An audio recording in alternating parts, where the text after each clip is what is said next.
그러므로 형제들아, 우리가 예수의 피를 힘입어 성소에 들어갈 담력을 얻었나니 우리가 마음의 뿌림을 받아 악한 양심으로부터 벗어나고 몸은 맑은 물로 씻음을 받았으니 참 마음과 온전한 믿음으로 하나님께 나아가자.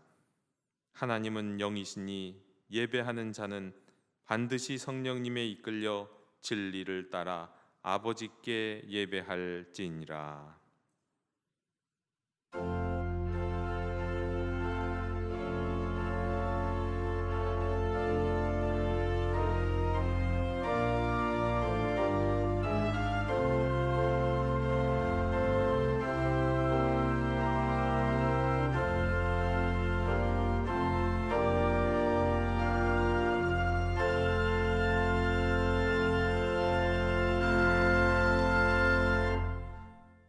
천지의 창조주이시며 역사의 주관자이신 하나님, 민족과 민족이 나라와 나라가 맞서 일어나고 이곳저곳에서 지진과 기근이 일어나는 오늘, 저희는 모든 것을 멈추고 모든 우상을 버리고 오직 하나님만 바라며 이 예배의 자리로 나왔습니다.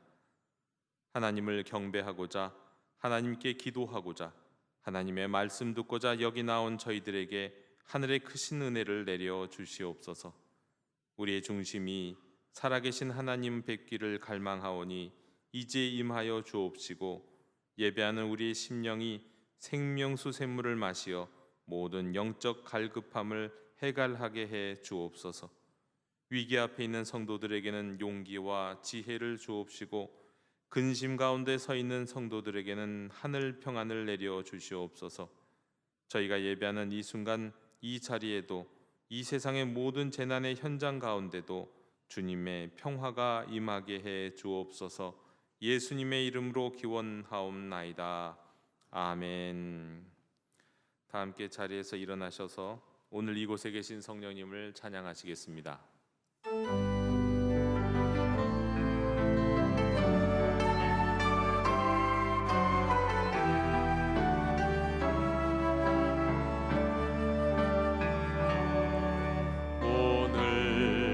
이곳에 계신 성령님, 우리에게 말씀하시고 우릴 가르치소서. 닫힌 우리 맘 열어주시고 주의 빛으로 밝혀 우릴 인도하소서.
불꽃 같은 눈으로 인간의 모든 행위를 감찰하시는 하나님 아버지, 지난 한 주간 동안에도 저희는 셀 수 없이 많고 헤아릴 수 없이 무거운 죄를 지었습니다. 기도하지 않았습니다. 기도했다 하나 턱없이 부족했습니다. 이웃을 돌아보지 않았습니다. 돌아보았다 하나 나누어 준 것이 없었습니다. 거짓되고 악한 말을 하였습니다. 그러면서도 심지어 나는 죄가 없노라 하였습니다. 형제를 미워하고 시기 질투하였으며 주의를 지키되 거룩하게 지키지 못했습니다. 먹든지 마시든지 무엇을 하든지 하나님께 영광을 돌리지 못했습니다. 주여, 지진으로 무너져버린 튀르키예와 시리아의 건물들처럼 죄의 무게와 유혹과 시험의 흔들림을 이기지 못하고 무너져버린 저희들의 삶을, 저희들의 현실을 고백하오니 용서해 주시옵소서. 긍휼을 베풀어 주시옵소서.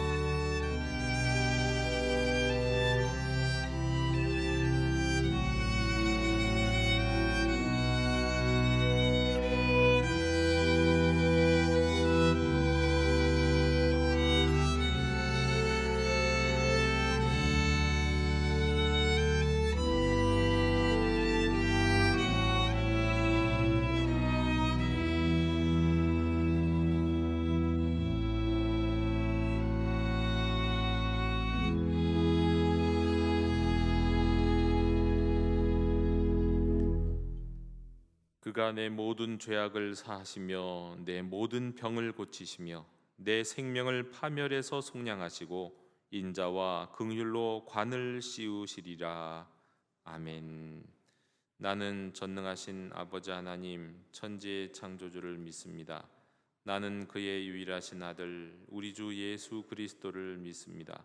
그는 성령으로 잉태되어 동정녀 마리아에게서 나시고 본디오 빌라도에게 고난을 받아 십자가에 못 박혀 죽으시고 장사된 지 사흘 만에 죽은 자 가운데서 다시 살아나셨으며 하늘에 오르시어 전능하신 아버지 하나님 우편에 앉아 계시다가 거기로부터 살아있는 자와 죽은 자를 심판하러 오십니다.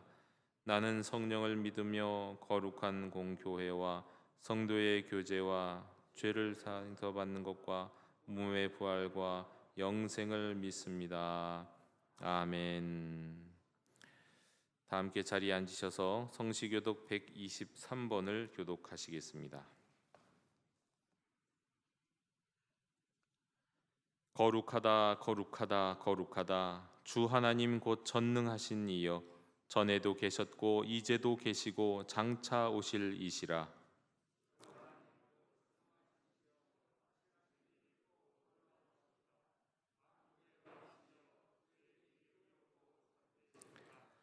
주여 누가 주의 이름을 두려워하지 아니하며 영화롭게 하지 아니하오리이까.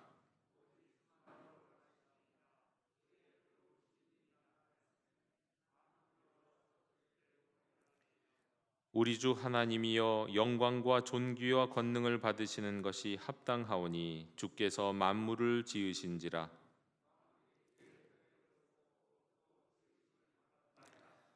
보좌에 앉으신 이와 어린 양에게 찬송과 존귀와 영광과 권능을 세세토록 돌릴지어다.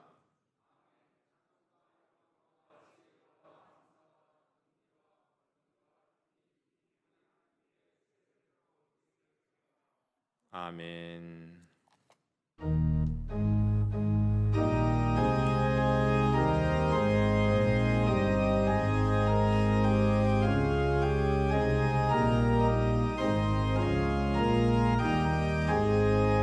주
거룩하고 은혜로우신 하나님 아버지, 경배와 찬양을 올려드립니다.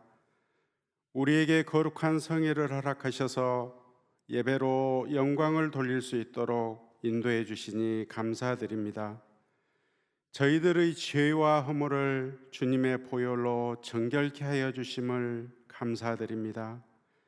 세상의 유혹과 시험으로부터 승리하게 하여 주시고 주님을 향한 믿음으로 선한 삶을 향해 정진하고 다시 일어설 수 있도록 용기를 주심에 감사를 드립니다. 주님의 선택된 자녀됨을 잊고 죄악과 유혹에 넘어진 적도 많았음을 고백합니다. 주님께서 무한한 권세를 주셨음에도 어려움과 환난에서 벗어나지 못하고 근심과 걱정 가운데 거하게 됨을 용서하여 주시옵소서. 편협되고 너그럽지 못한 마음과 태도로 우리가 속한 여러 공동체에서 주님의 영광을 가리며 복음 전파의 걸림돌이 된 잘못을 십자가의 긍휼로 덮어 주시옵소서. 영적 돌파를 위한 금향로 기도회를 통하여 우리 모두가 보혈, 성령, 말씀의 능력으로 무장해서 4차원의 영성이 회복되도록 열심을 다하도록 도와주시옵소서. 진학과 취업을 앞둔 사랑하는 청년들에게 주님께서 예비하신 비전을 보여주시고 날로 믿음이 성장하도록 앞길을 열어 주시옵소서. 우리 자녀들이 말씀과 예배로 꿈들을 이루어 가도록 은혜의 통로 가운데 가정 예배와 부모가 있게 하여 주시옵소서. 사랑하는 자녀들에게 본이 되도록 부모들이 매일 묵상, 큐티 및 가정 예배를 열심히 드리게 인도하여 주시옵소서. 권속들 중에 치료를 하면서 간절한 마음으로 드리는 기도에 확신을 주시고 주님의 보혈로 치유하여 주시옵소서. 지진으로 어려움을 겪고 있는 튀르키예와 시리아의 국민들에게 헌금과 물품을 통하여 우리에게 주신 은혜와 사랑을 기쁜 마음으로 나누게 인도하여 주시옵소서.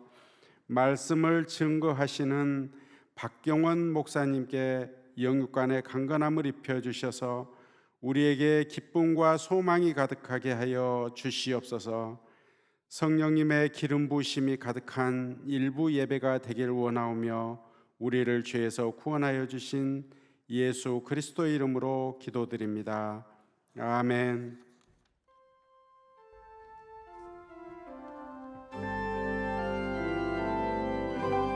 하늘에 계신 우리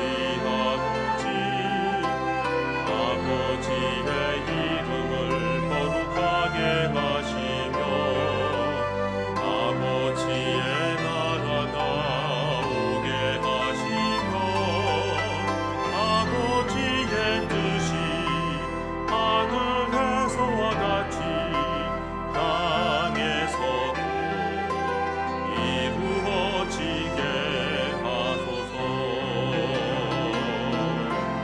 오늘 우리에게 일용할 양식을 주시고 우리가 우리에게 잘못한 사람을 용서하여 준 것 같이 우리 죄를 용서하여 주시고 우리를 시험에 빠지지 않게 하시고 악에서 구하소서. 나라와 권능과 영광이 영원히 아버지의 것입니다. 아멘.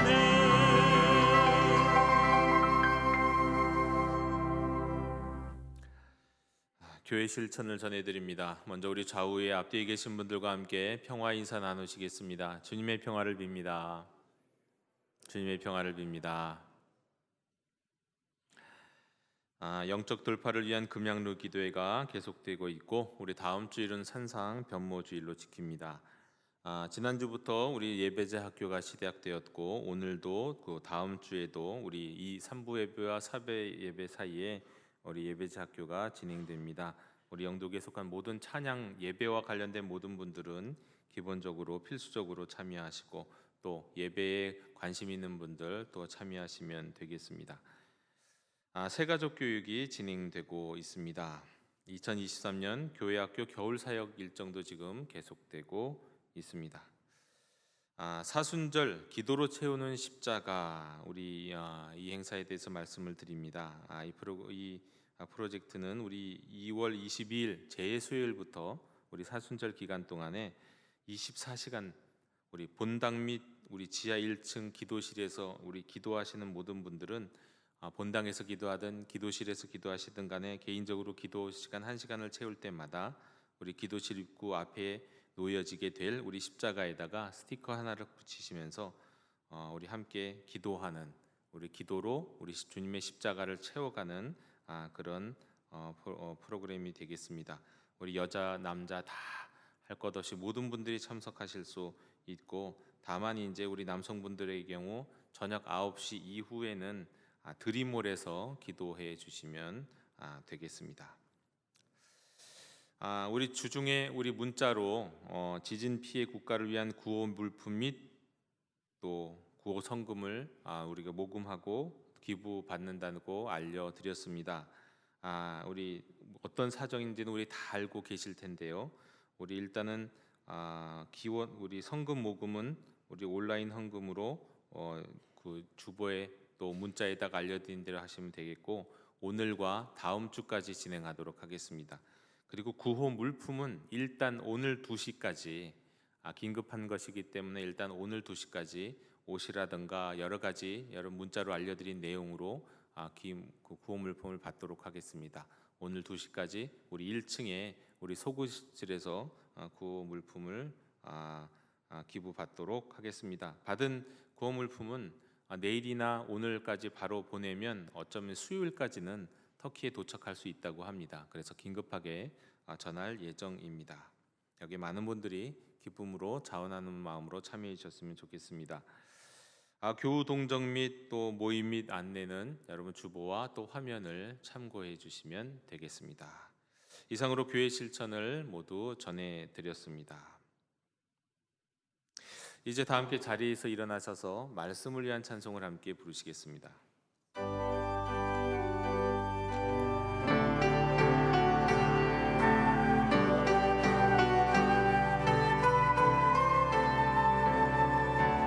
말씀하소서 여호와여 온 맘 다하여 듣겠나이다. 성령 하나님이여 평화 내려 주소서. 듣겠나이다.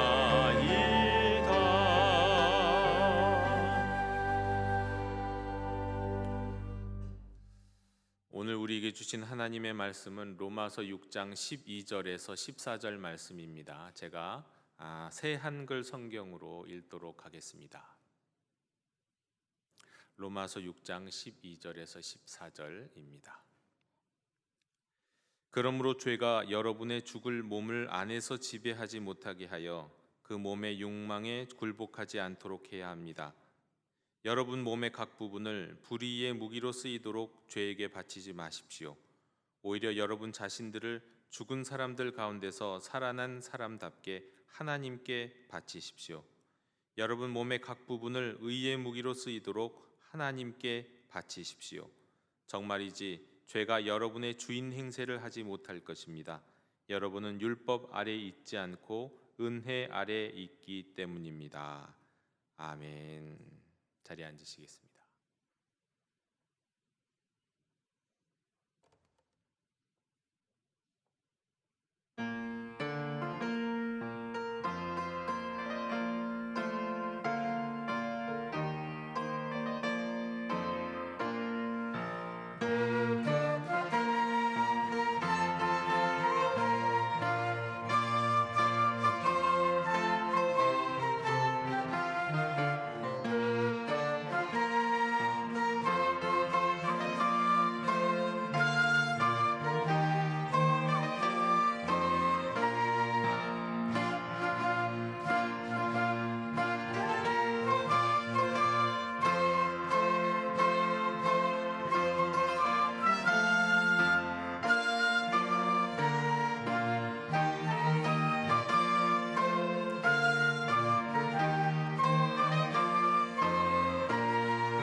아멘.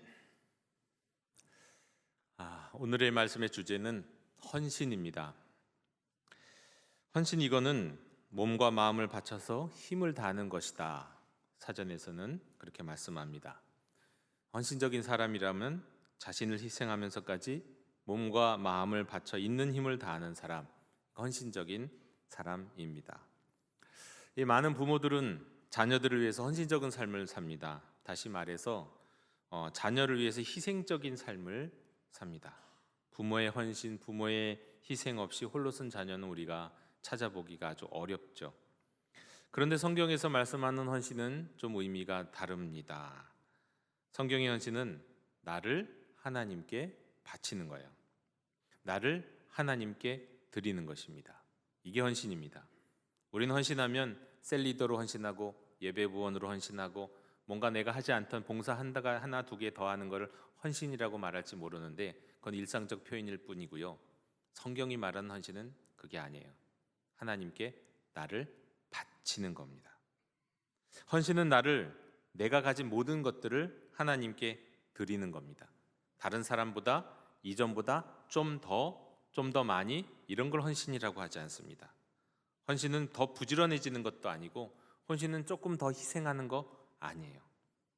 성경이 말씀하는 헌신은 나를 부르시고 나를 구원하시고 내게 영생을 주시는 하나님께 내 인생 전체를 온전히 바치는 거, 이게 헌신입니다. 하나님께 부름받고 구원받고 영생을 얻은 하나님의 자녀들이 하나님께 헌신해야 하는 이유는 여러 가지가 있습니다. 그러니까 부분적으로 드리는 게 아니라 온전히 자신의 삶을 다 드려야 하는 이유가 여러 가지가 있는데, 우선 오늘 우리에게 주신 말씀에 따르면 헌신은 죄가 나를 지배해서 나에게 주인 행세하지 못하도록 하기 위해서, 죄에게 나의 일부를 바치지 않기 위해서 오히려 역으로 나를 하나님께 바치는 것이라고 말씀합니다. 다시 말해 하나님께 나를 완전히 드리지 못하면 어느새 죄가 나를 지배하고 내 삶의 주인 행세를 하게 되는데, 내가 하나님께 나를 온전히 드리고 바치면 이것을 막을 수 있다는 거예요. 하나님께 순종하지 않냐면, 하나님께 헌신하지 않냐면 우리는 우리 몸의 욕망에 굴복하게 되기 때문에 하나님께 헌신해야 된다는 겁니다. 이것은 헌신해야 될 이유이기도 하고 또 헌신하게 될 때 하나님이 우리에게 주시는 유익이기도 합니다. 따라서 헌신은 단지 그냥 의무가 아니에요. 헌신하는 것은 하나님이 우리에게 주신 특권입니다. 죄로부터 진짜 자유한 삶을 살게 하시는 특권이요. 하나님께 자신을 드리는 이 헌신의 삶은 다른 말로 순종의 삶이라고도 말할 수 있습니다. 하나님께 자신의 삶을 헌신한다, 바친다, 드린다, 이거 하나님께 그때그때마다 모든 삶에서 모든 상황에서 순종한다, 그런 뜻이기도 한 거죠. 근데 이 순종이라는 것이 어떻게 보면 좀 재미있습니다. 이 순종은 순종을 얼마나 했느냐, 이렇게 전체적으로 그 순종의 무게를 따지거나 계산하고 그럴 수 있는 게 원래 아닙니다. 나는 내 삶에서 몇 % 순종하는 삶을 살았다, 이렇게 기준으로 말할 수가 없어요. 왜냐하면 99%를 순종하고도 1% 불순종하면 이건 99%의 순종이 아니라 그냥 불순종인 거예요.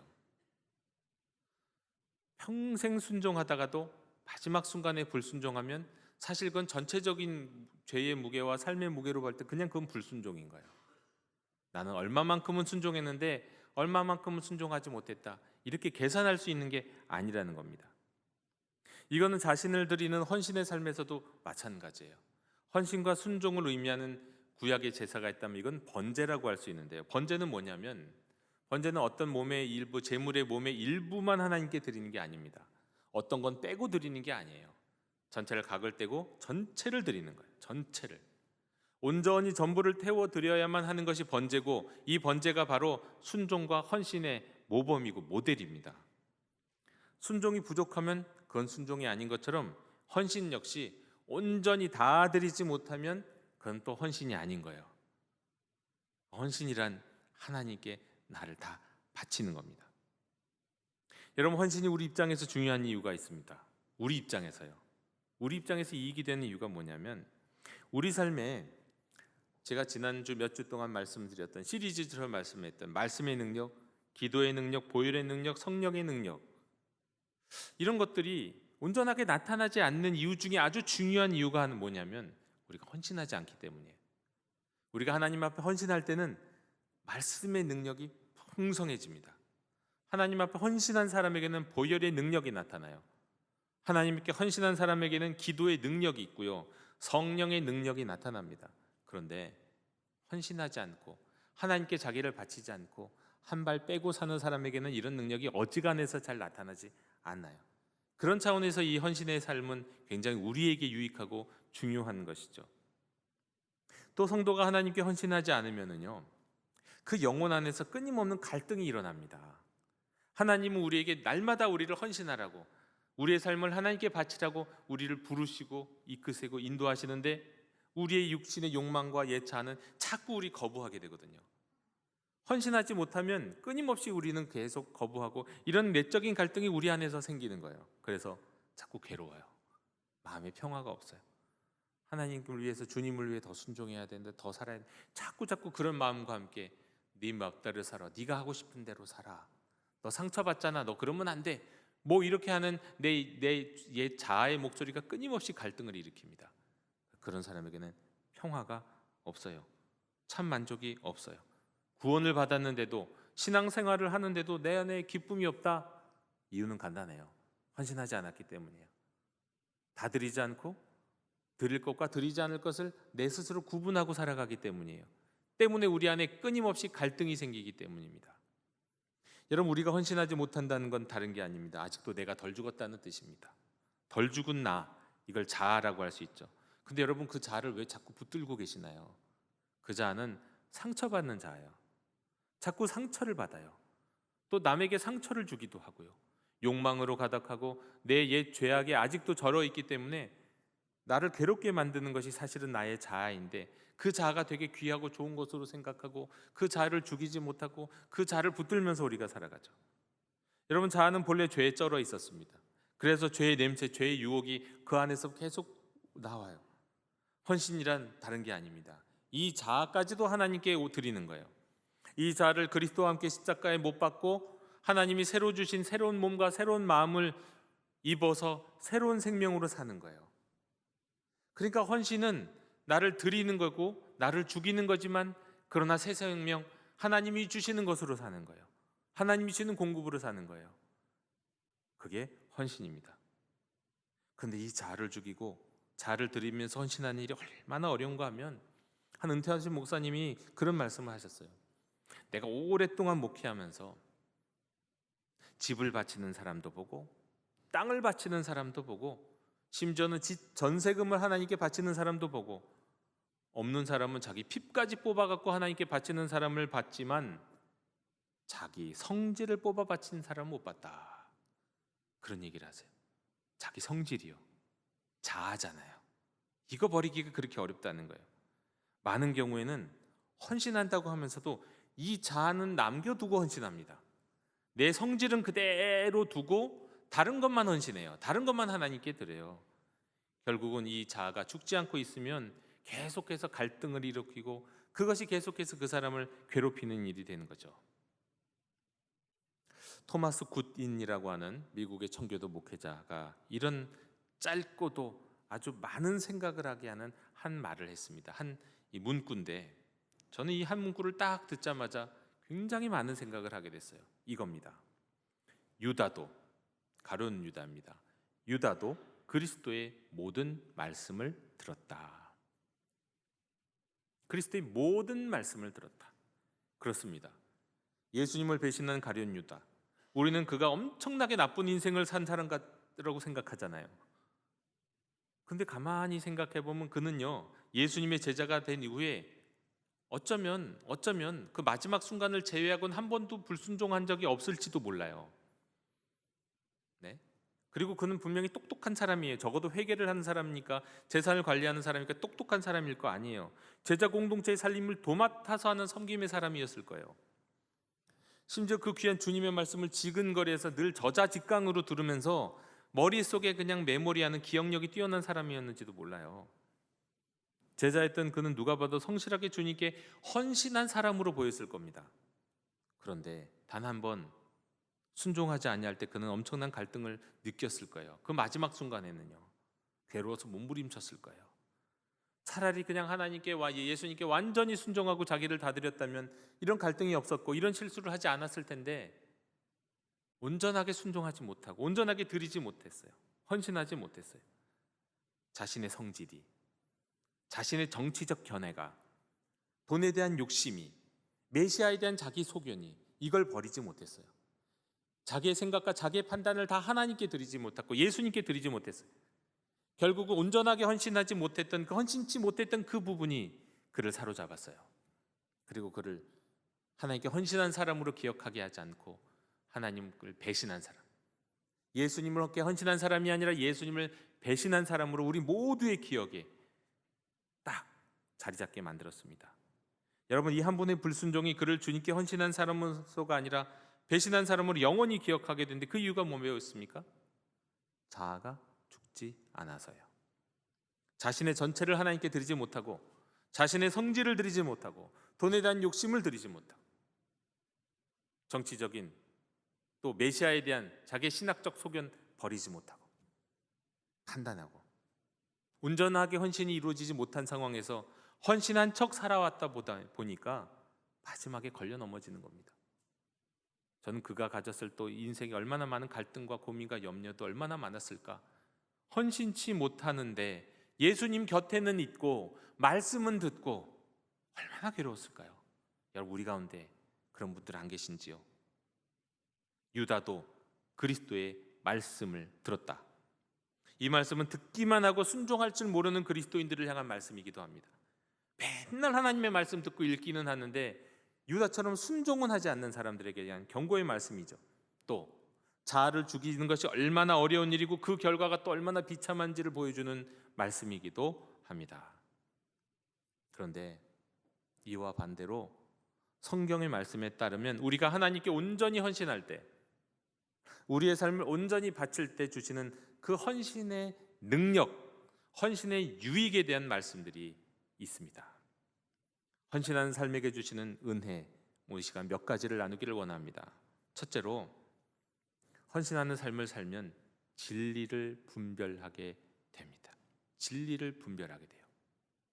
요한복음 7장 17절, 사람이 하나님의 뜻을 행하려 하면 이 교훈이 하나님께로부터 왔는지 내가 스스로 말함인지 알리라. 주님께 순종하는 이의 축복 가운데 하나는 진리를 분별하는 거예요.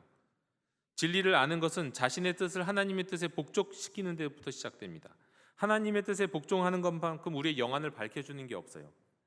헌신은 모든 진리와 조화를 이루게 하여 주시는 반면에 자기의 뜻, 자기 욕망에 따라서 사는 것만큼 영안을 또 어둡게 하는 건 없습니다. 많은 사람들이 오랜 기간 동안 괴로움을 당하던 문제들이 가만히 보면은 하나님께 순수히 복종하는 순간에 해결이 되는데, 순수히 헌신하는 순간에 그 모든 염려와 걱정들이 한 번에 해결될 일을 요 순수한 헌신을 하지 못함으로 말미암아 모든 고민과 염려를 그대로 떠안고 그냥 신앙생활을 하는데 힘들게 신앙생활하는 분들이 계세요. 단순한 순종, 단순한 헌신이면 될 것을 말이죠. 여러분, 헌신하지 않는 사람은요, 그 사람은 기본적으로 부정적이고 회의적입니다. 의심과 문제들로 가득 찬 인생을 계속 살아가요. 의심과 문제에서 해방되지 못해요. 의심은 한 번 의심하면 영원히 의심합니다. 문제를 만들게 되면 영원히 문제가 생겨요.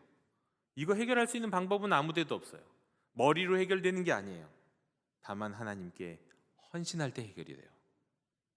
여러분 자신을 하나님께 온전히 맡기십시오. 여러분의 생각도, 여러분의 견해도, 여러분의 지식도, 여러분의 성질머리도 다 맡기십시오. 철저히 복종하십시오.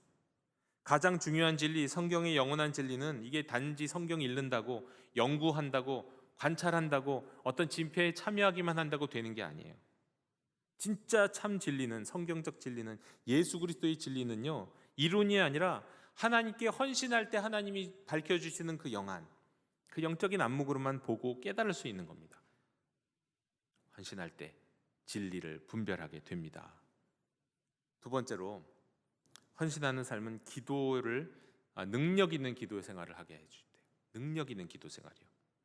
요한일서 3장 22절에 따르면 무엇이든지 구하는 바를 그에게서 받나니 이는 우리가 그의 계명을 지키고 그 앞에서 기뻐하시는 것을 행함이라. 우리는 왜 구해도 구하는 것을 다 얻지 못하는 걸까요? 왜 요한처럼 구하는 바를 다 하나님께서 받는다고 말할 수 없는 걸까요? 그 이유로 요한은 사도이기 때문에? 우리는 그냥 평신도니까? 그 차이입니까? 요한은 제자이니까, 예수님 시대를 살았던 시대의 사람이니까 그 시대는 그렇고 오늘날은 아닌 건가요? 오늘 말씀에 답이 있습니다. 요한이 말씀하죠. 내가 계명을 지키고 하나님 앞에서 하나님이 기뻐하실 일을 행하였다고 말입니다. 다시 말해서 요한의 삶은요, 하나님 앞에 전적으로 헌신되어 있는 삶이었어요.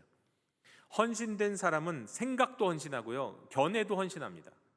내 고집도 헌신해요. 다 헌신하는 거예요. 내 시간과 물질만 헌신하는 게 아니에요. 모든 것을 헌신합니다. 모든 것을 바쳐요. 모든 것을 드려요. 그 다음엔 하나님이 주시는 것으로 사는 게 헌신이에요. 요한은 그렇게 살았어요.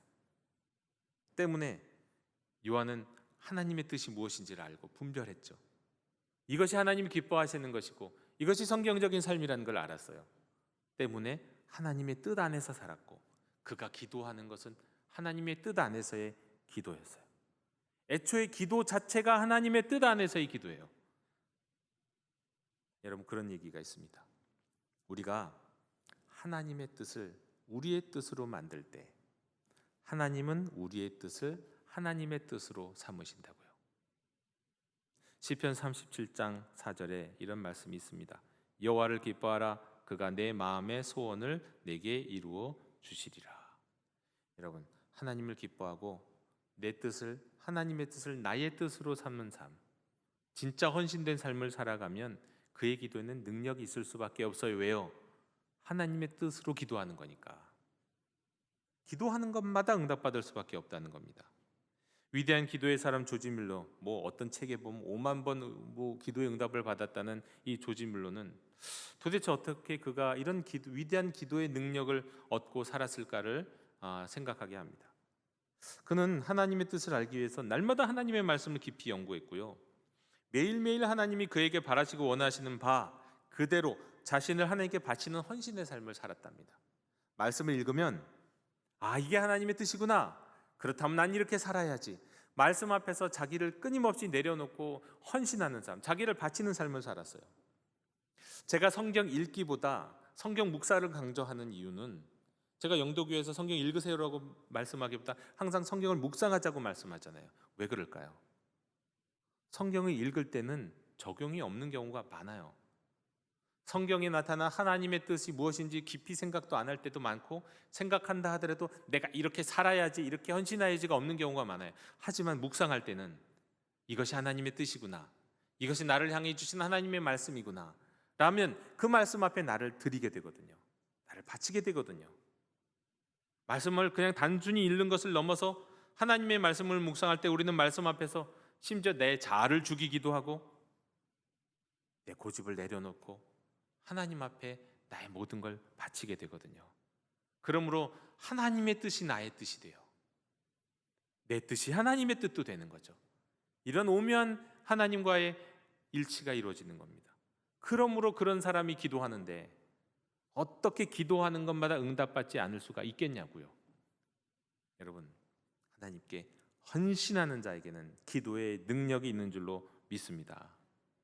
세 번째로, 헌신의 능력은 우리로 세상 어디에서도 누릴 수 없는 기쁨을 충만케 하십니다.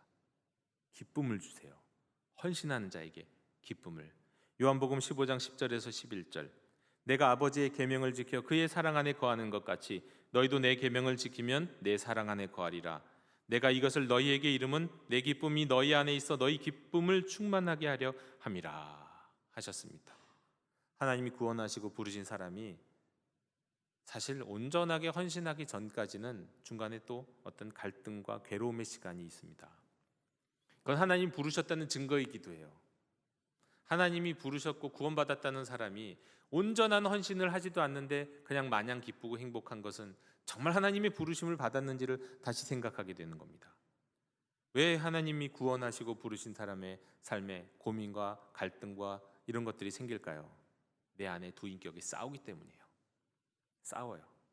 하나님이 나에게 힘든 것, 원치 않는 것, 피하고 싶은 것을 시키지 않을까 하는 두려움에서 하나님께 헌신하지 말라고, 하나님께 너를 다 바치면 안 돼 라고 말하면서 계속한 싸움이, 내적 갈등이 우리 안에서 일어나기 때문입니다. 하나님이 나를 사지와 같은 것, 아프가니스탄 같은 곳으로 선교사로 나가라고 하면 어떡하시지? 이런 걱정을 하게 돼요. 나를 보고 지금 직장 잘 다니고 있고 돈 정말 많이 벌고 나 의사요, 판사요, 검사로서 잘 나가고 있는데 어느 날 갑자기 다 갖다 버리고 월급도 얼마 받지 못하고 뭐 이런 것도 미래도 보장되지 않은 신학을 하라고 하면 어떡하지? 괜한 그런 염려 속에서 괜히 우리가 두려워하는 이 두려움이 계속해서 우리 안에서 갈등을 만들기 때문에 헌신하지 못하게 만들어요. 더 헌신하지 못하게 만들어요. 그러나 그런 상황 속에서 하나님, 내 뜻대로 살지 않겠습니다. 나는 주님의 뜻대로 살겠습니다. 주께서 원하신다면, 주께서 가라 하신다면, 물론 하나님이 좋은 것으로 가라 하실 줄로 믿고 나에게 유익한 것으로 행하라 하실 줄로 믿고 나를 드립니다 하고 진짜 하나님 앞에서 나의 인생을 헌신하는 그 헌신을 경험한 사람은 알아요. 그때만 누릴 수 있는 기쁨이 있다는 걸요. 이거는 어디 직장에 들어가고 어렵게 직장에 들어가게 취업에 성공하고 대학에 입학하고 내가 원하던 그 대학에 입학하고 로또에 당첨되고 여기에 오서는 기쁨과 다릅니다. 그 기쁨은 분명히 근원이 다른 걸 알게. 도대체 이런 기쁨은 어디서 오는가? 하나님이 주시는 기쁨이다. 마치 우리가 집 밖에서는 여러 가지 외식을 하면서 맛있는 음식을 먹을 수 있잖아요. 맛있는 음식 먹으면 맛있어요. 그런데 집에 어떻게 다 먹고 나면 어떻습니까? 외식을 많이 하면 입이 텁텁하거나 뭔가 외식하면 그 외식은 뭔가 건강하지 못한 것들도 많이 있는 걸 느끼게 되잖아요. 그런데 집에서 정말 부모님이 만들어주신, 아내가 만들어주신 이 맛있는 음식을 먹고 나면 집에서 만든 밥이요. 그건 어떤 조미료도 없고 너무나도 담백한데 거기에서 오는 또 기쁨과 맛이 있는 것처럼 하나님이 우리에게 주시는 기쁨은요, 자극적이지 않아요. 막 조미료가 섞여 있는 그런 게 아니에요. 쾌락적이지 않아요. 세상이 주는 기쁨은 뭔가가 막 성공하고 뭔가가 자랑스럽고 이런 일이 있어야 오는 기쁨인데 그게 아니에요. 그저 하나님께 나를 헌신할 때는 어디서 오는지 모르지만 깊은 곳에서 쏟아오는 기쁨이 있어요.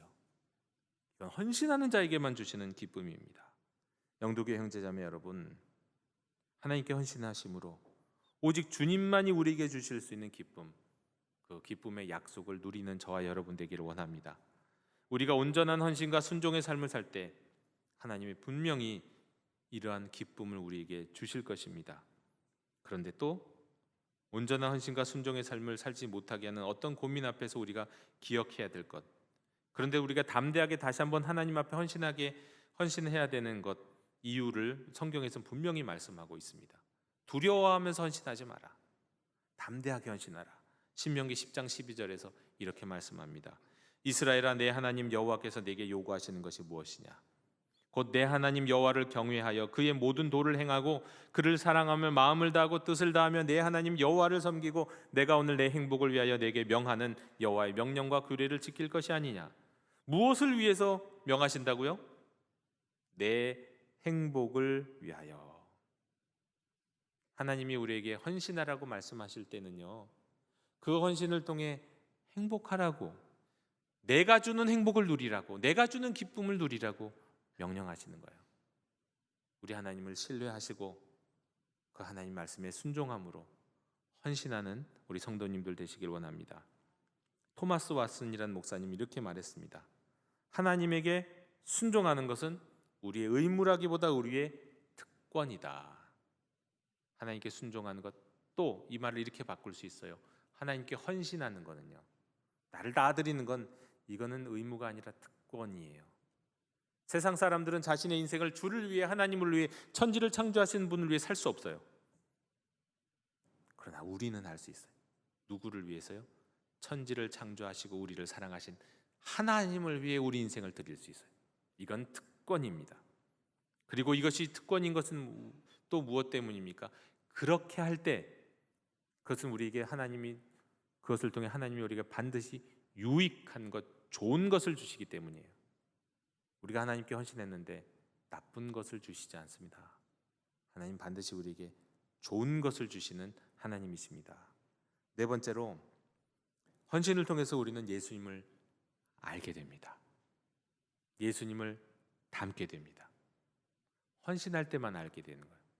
우리는 하나님을 아는 것, 예수님을 닮는 것, 사실 이것은 우리 하나님의 백성의 모든 인생의 궁극적인 목표예요. 우리는 사실 하나님을 알기 위해서, 예수님을 닮기 위해서 이 세상에 태어났어요. 그런데 예수님의 헌신, 예수님의 사랑, 예수님이 주신 구원은요, 머리로 깨달을 수 있는 범위가 아니에요. 예수님을 더 알기 원하고 더 닮기 원한다면 그건 지성이나 감성 차원에서 알 수 있는 게 아닙니다. 신학자들은 알 수 없어요. 그래서 그냥 단지 신학자라면 알 수가 없어요. 이거는 지와 정으로 안다? 이건 기초 단계. 오직 진정한 예수님의 헌신과 사랑을, 구원을 절감하고 싶으면, 그걸 누리고 싶고 몸으로 깨닫고 싶고자 한다면요, 몸으로 자신을 던져봐야 돼요.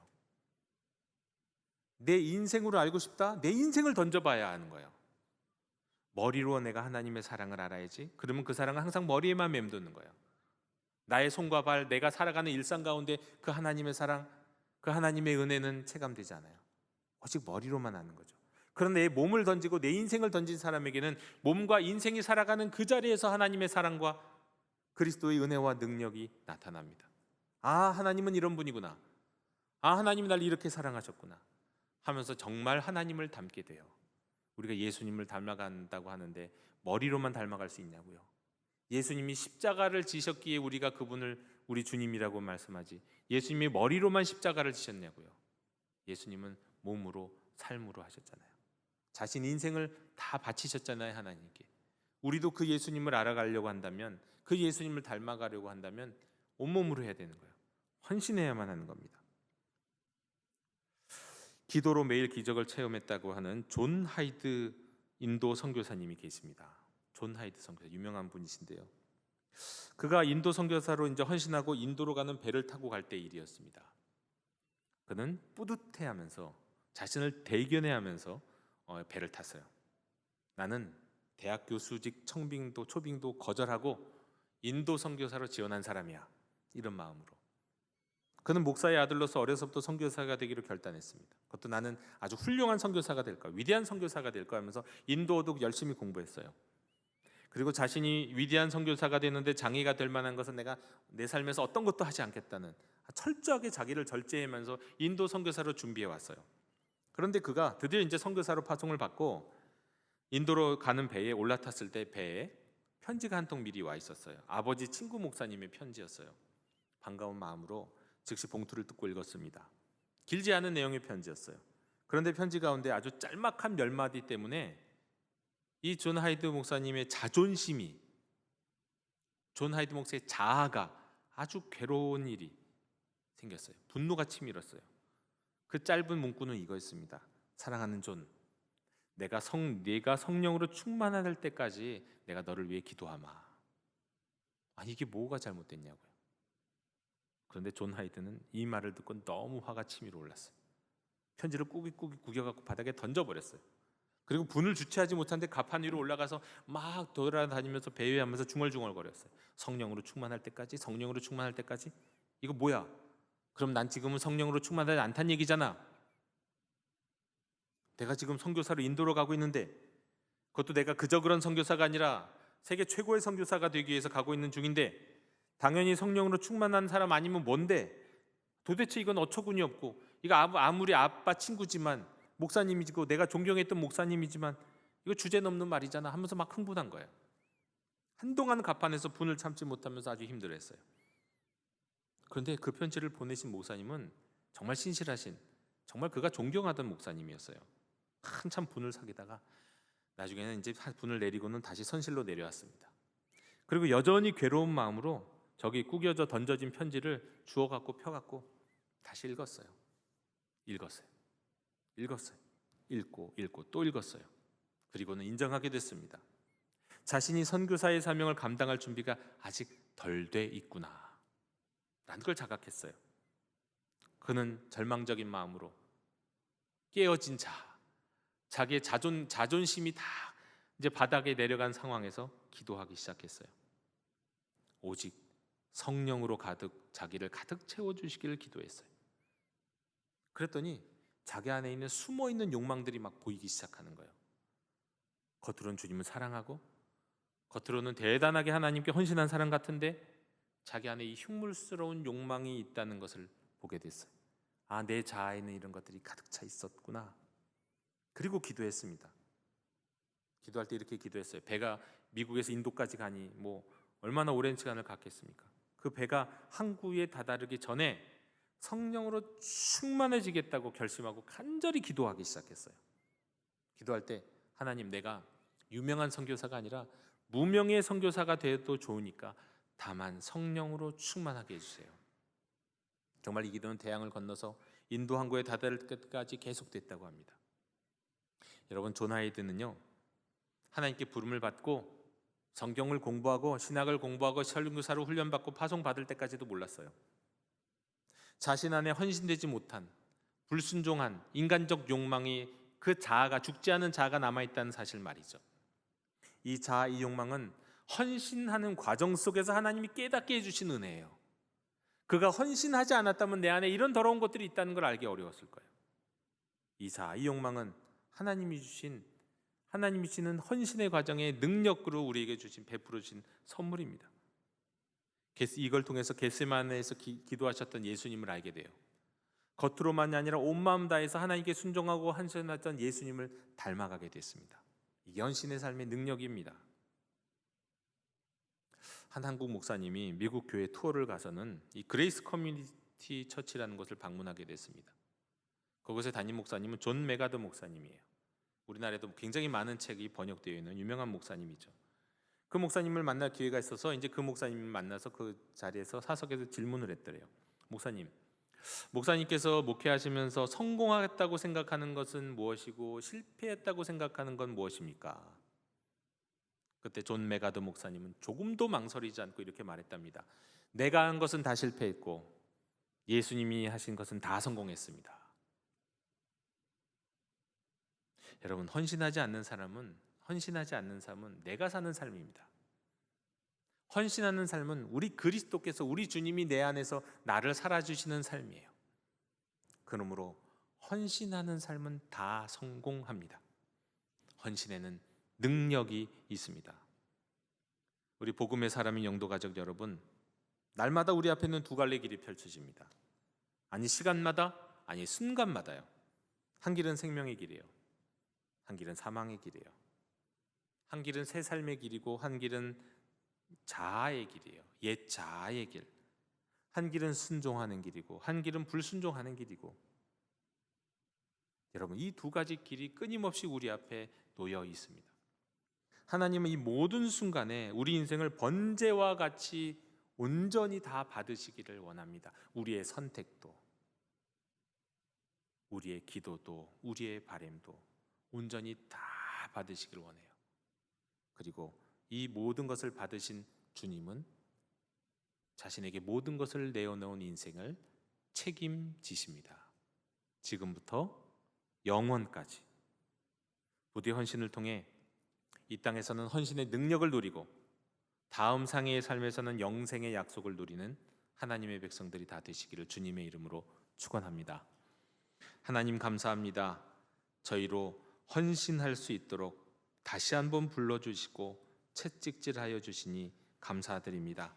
하나님이 말씀하실 때마다, 우리를 이끄실 때마다 우리의 옛자를 다 내려놓고, 고집을 내려놓고 우리의 마음과 우리의 뜻과 우리의 정성과 우리의 재능과 우리의 시간, 모든 것을 하나님께 바치게 하여 주옵소서.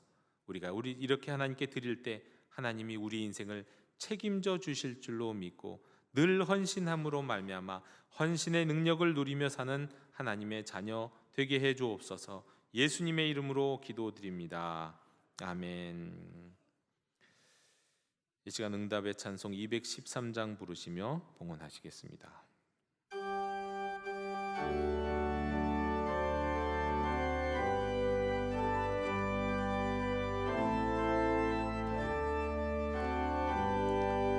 나의 생명 드리니 주여 받아주셔서 세상 살아갈 동안 찬송하게 하소서. 손과 발을 들이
모든 것이 주께로부터 왔으니 이 예물을 기쁨으로 주께 드리나이다. 주일 헌금과 10의 1조와 감사 헌금, 또 특별히 튀르키예와 시리아 재난구호를 위한 헌금과 구호 물품도 드리오니 즐거이 받아 주시옵고 필요한 것에 시기적절하게 사용하여 주옵소서. 그리하여 하나님의 영광을 드러내 주시옵소서. 이 시간 예물만 드리지 아니하고 다시 한번 우리의 헌신도 다짐합니다. 자원함으로 하나님께 헌신하는 모든 백성들에게 진리를 분별하며 능력 있는 기도 생활을 하며 기쁨으로 충만케 하옵시되 더더욱 예수님을 알고 예수님을 닮아가는 은혜를 누리게 하옵소서. 예수님의 이름으로 봉헌기도 드리옵나이다. 아멘. 다 함께 자리에서 일어나셔서 결단의 찬양 함께 부르시겠습니다.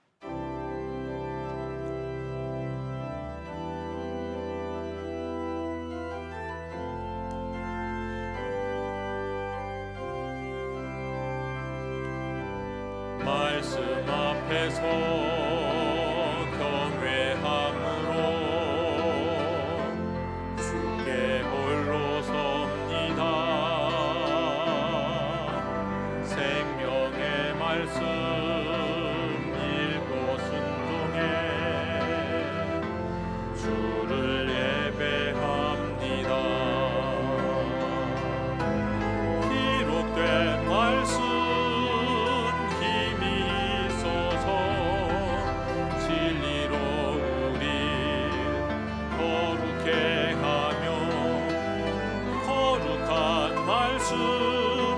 세세 영원히 복음이 되어 말씀하시네. 하나님 말씀에 두려워 떠는 자, 그 말씀에 생명을 거는 자, 한 사람 찾으시는 주님의 약속을 믿어 하나님 말씀에 운명을 거는 자, 순종하며 주 따라가는 자, 영원한 하나님 나라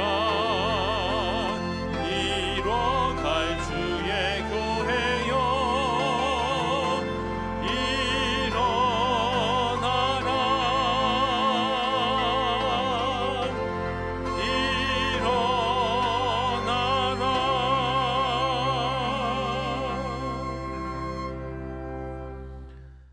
지금은 헌신의 모범이 되신 우리 주 예수 그리스도의 은혜와 우리의 삶을 온전히 받으시고 복주시기 원하시는, 좋은 길로 인도하시기 원하시는 하나님 아버지의 크신 사랑과 헌신이 의무가 아니라 특권과 기쁨 되게 하시는 성령님의 감화 감동 충만하심이 오늘도 지금도 헌신하기로 다짐하는 모든 하나님의 자녀들 머리 위에 지금부터 영원토록 함께 계시기를 축원하옵나이다.